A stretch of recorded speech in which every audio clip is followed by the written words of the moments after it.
One of the things that I think is the most interesting about Korea is that a watermelon is something is priced like super high, and then the same thing is priced lower, and then the same thing is priced lower, and then a quarter is pretty high of something. A quarter is only 1/3 of that. A quarter ain't a third. A quarter is 25. No. We can't even buy a pair of boots with 25 units. Enough! The most thing I find about Korea that's interesting, that all the places I've been, only Korea has yellow tea. My most favorite thing in Korea was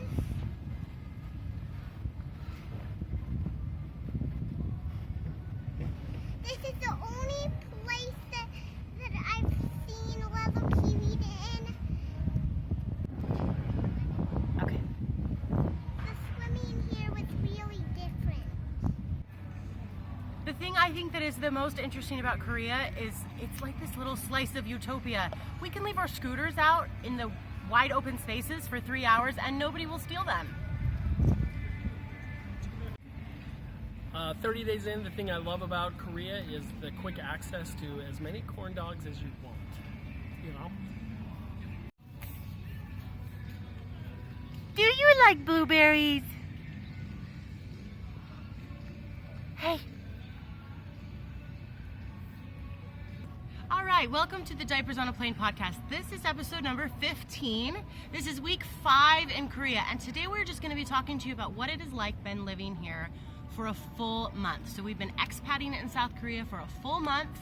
We are here at Triple Street. We've been talking about this tons and tons and tons on the blog. It is right across the street from our apartment here at the faculty housing at the Incheon Global Campus. And we're here pretty much every single day. Yeah, we stop here pretty much every day. So so last week we tried to film our podcast at a park. It was a little windy, but we really liked the outdoor setting. So we thought, let's go to the Triple Street where we hang out all the time. So we'll see how that goes this week.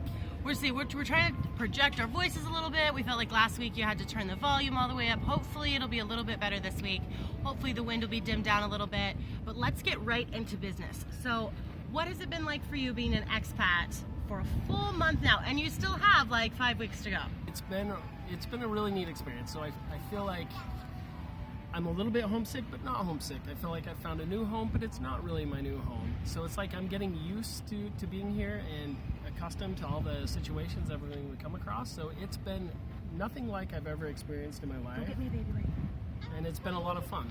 Well, one thing I think was interesting is when we went to Jeju, we talked about that in our podcast last week, is that we got a hotel. It was a little bit too small for our family, and the whole time we kept thinking, I can't wait to go home. But we weren't talking about home in America. Right. No. We were talking about home here in Incheon. So, yeah, like you said, it has felt like home, not felt like home. What is one of the things that you have missed the most about America?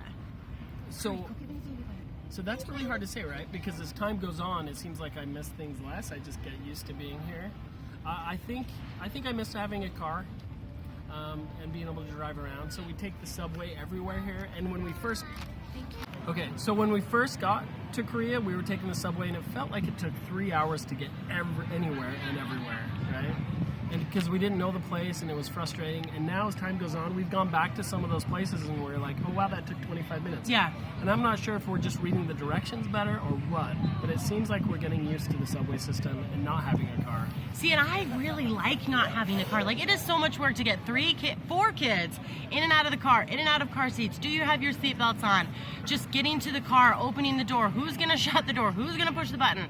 I actually really like it. It's just get out the door, walk to where we want to go. I feel like I get exercise every single day. So I'm with you. I miss it because of the ease of getting somewhere, but at the same time, I kind of like it. We don't even have to go as many places. To that point, I think Catherine and I have noticed our clothes starting to get a lot looser. And that may be because of all the walking around and traveling doing. We're not relying on a car as much anymore. And it may be the difficulty which is interesting, the difficulty in finding the foods we like. So we could talk about food for a second. I think that's the thing I miss the most. All right. So it's funny. We went to Chinatown the other day and had some Chinese food, and we had huge plates, and Catherine was feeling pretty homesick for the States. But after that meal, we just gorged ourselves because it was really good Chinese food. And she said, okay, when I get homesick, I can come out here. Yeah.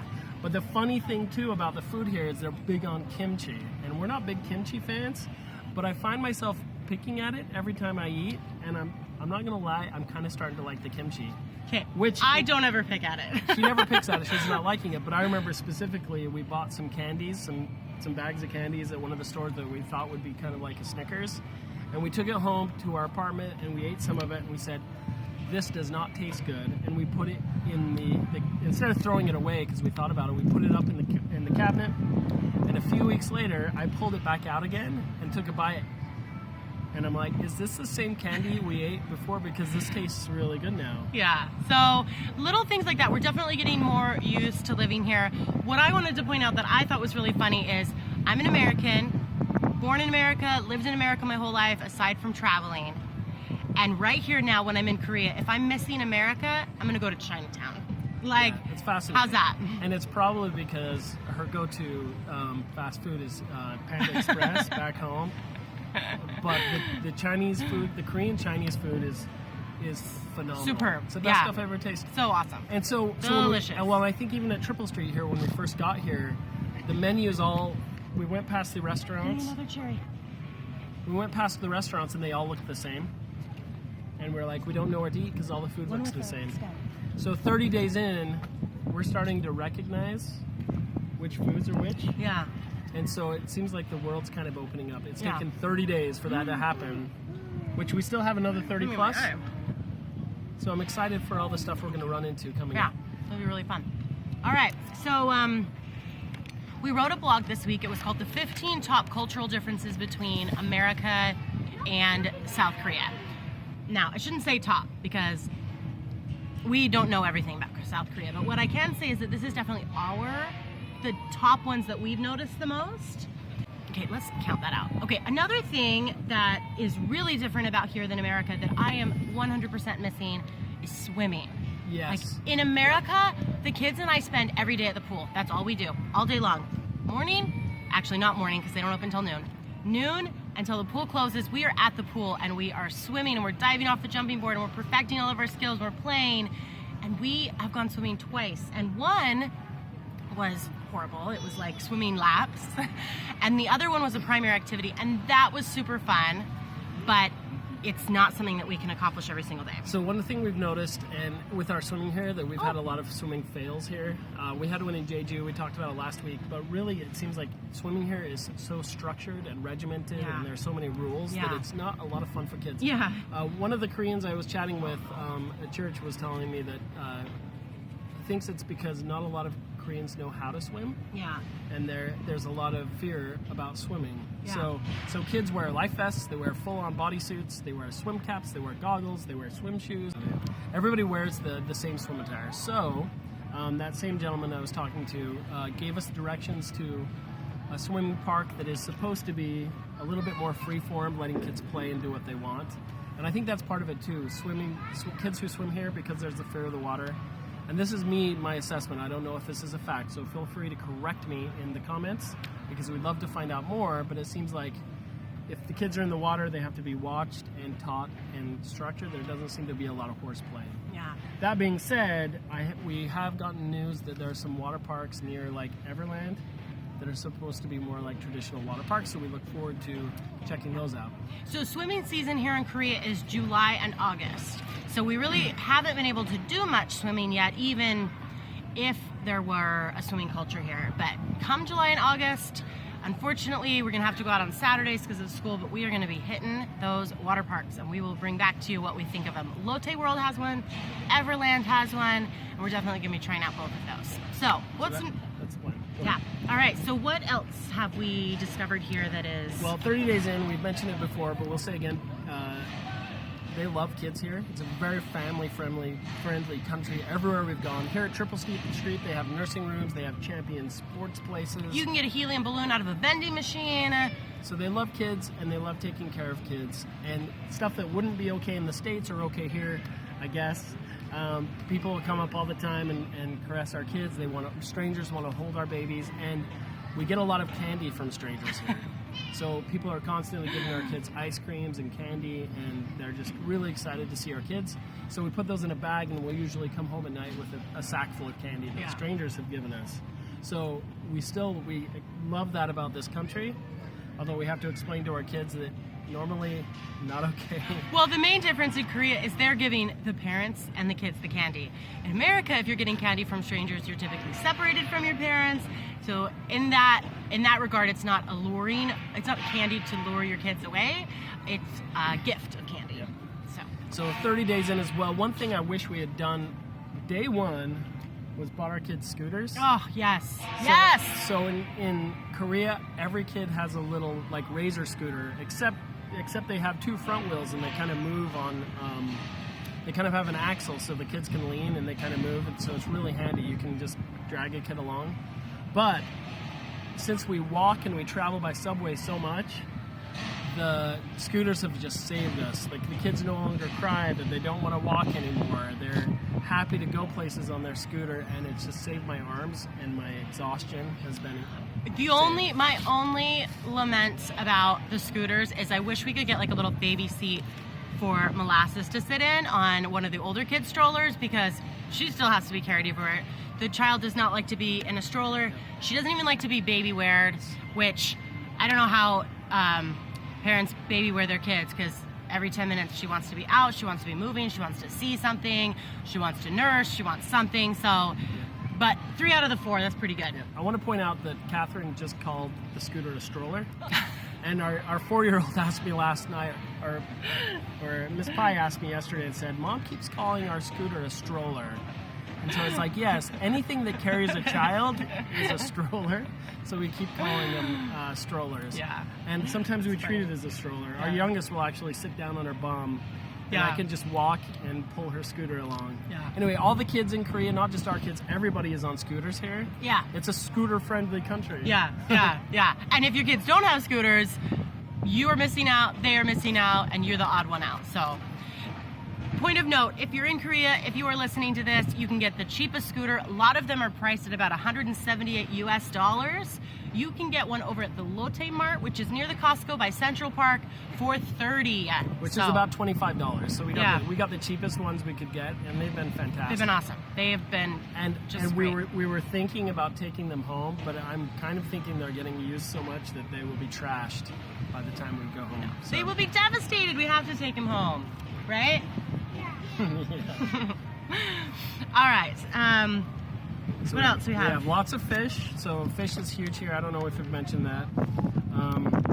So you've probably seen a lot of our videos. If you're watching us on YouTube, we have a lot of videos of fish markets. Not only is there a ton of fish everywhere, and it's the main staple of the Korean diet, but it is expensive, especially at those food markets, especially if it's caught fresh and it's out on the coast. It is incredibly expensive. We have gotten some at our local grocery that's frozen, and that does bring the price down a little bit. But man, that fresh fish is spendy. And it's so good though. Yeah. So on top of that, 30 days in, the weather has been nice. Yeah. It's starting to get a little warm, and everybody has warned us about how hot it's going to be. And so I'm worried about July. And one thing, I'm going to show a picture in the podcast, but the vlogcast. But the trees here at Triple Street all have like IV bags on them right now. They have big sacks of water with a rope hanging around like it's their neck that has an IV drip going into the ground. So I realize that's probably because they don't have a sprinkling system, but it also has me concerned that it's going to get really hot soon. So I think things are going to heat up in July. So that is something to look forward to. And one of the reasons we need to figure out the swimming situation, because it's already insanely hot. Yeah. So hot. So Catherine, it's 30 days in, I started teaching school. So what has been the biggest change since I started teaching? We're just not having as much fun. We're still having fun, but it's more like real life here now. Yeah. So instead of we all wake up together, we get ready for the day and we go tackle an adventure, it's you get up in the morning, you go to work, we get up a little bit later, and then we don't get to go do something. So that's been a bummer for me. In fact, I just told Gabriel this morning, like, let's make a plan for next week. Let's say, what are we gonna do Monday? What are we gonna do Tuesday? Because not only am I getting like incredibly antsy sitting in this teeny tiny apartment, but I don't want to waste my time in Korea. There's so much still that I have left that I want to see and experience and do. And every time we do experience something, it just makes me that much more eager to want to experience something else. Another thing that you would think would be universal and super simple would be going to see the movies. Yep. So across the street from our place there's actually a movie theater. We've been waiting for a good movie to come on. Toy Story 4 was released this week, and we're excited to take the kids to that. And you can read about it all on the blog. I'm not sure I can do the frustration justice, and I think it was more us being inept. Yeah, I mean, it was more a big language barrier than anything else. I mean, there are some major differences, like how you buy your tickets, and nothing's in English, and then you have to travel from the ticket counter up to the theaters, which is not next to each other, reading your ticket and your receipt, figuring out where to go. That's mainly what makes it so difficult. So long story short, there was no English on the ticket ordering thing, and we ordered our ticket, we got our concessions, we ordered those, but that was fine. We got to the theater, asked where to go, and we ended up sitting in the wrong movie theater for about 30 minutes watching the wrong previews until the movie started. But what are previews? Previews are just commercials here. They don't have like movie previews, Yeah. except for they did have one preview for John Wick 3, but the rest were all just Korean commercials, so we couldn't understand them, which was fine, they were funny.